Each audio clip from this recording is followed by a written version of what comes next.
Grab your dragon saddle and hold on tight because a 2010 animated favorite is soaring back into theaters, but this time it is in live action for today's Cinema Spotlight. Yeah, Roma, Justin Calderon got to strap in with the star of the film and is getting you fired up about How to Train Your Dragon.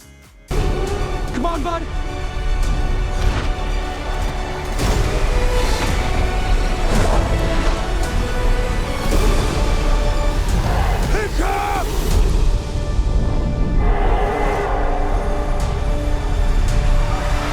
And that was a look at the live-action remake of the 2010 animated film, How to Train Your Dragon. And we're chatting with the star of the film, Mason Thames. Mason, thanks for being with us in San Antonio, sir. Hey, thank you for having me, man. No problem. So we checked out the film, and it was great, Mason. It was just as good as the original, if not better. Were you a fan of the animated films growing up, and did you ever imagine landing the role of Hiccup?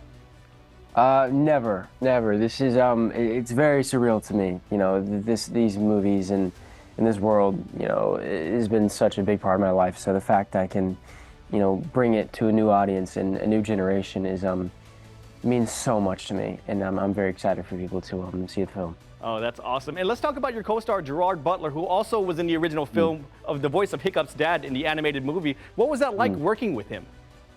Yeah, Gerard is amazing. He's one of the best actors I've ever worked with, and you know, he is stoic through and through. You know, he walks on set and everybody just kind of, you know, gets down a little bit because, you know, the energy he has and the aura and the rawness and the emotion he brings to each scene, and it's truly incredible to watch, and I'm excited for people to see it on the big screen. Oh, that's amazing. And what was life on set having to imagine riding and hanging out with the dragon? Definitely weird, because dragons aren't real, unfortunately, so it was definitely just a lot of my imagination, and it really tested me. But luckily we had an amazing puppeteering team, so they would walk around with like a foam head, something I could touch and look at and act with, which was nice. But it definitely looks a lot cooler in the film, I'll say that. Mm-hmm. And what was the most challenging scene to shoot in the film? A lot of them were challenging, just because, you know, I really wanted to get them right, and I wanted to get every scene, you know, as perfect as I could. But let's go with some of the arena scenes were pretty challenging. Mm-hmm.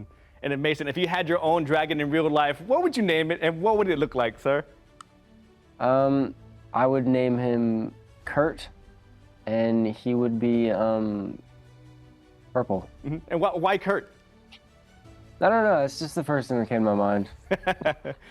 And Mason, I know this film is going to be a hit, and so I got to ask, on behalf of the audience, is there going to be a part 2 and maybe a part 3 in the works?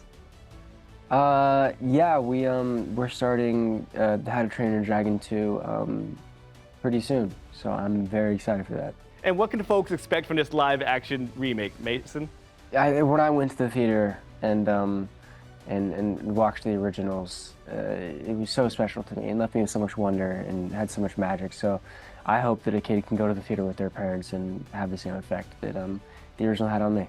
Oh, and thank you so much, Mason. And I know our audience is looking forward to the movie. Thank you, man. Here it comes!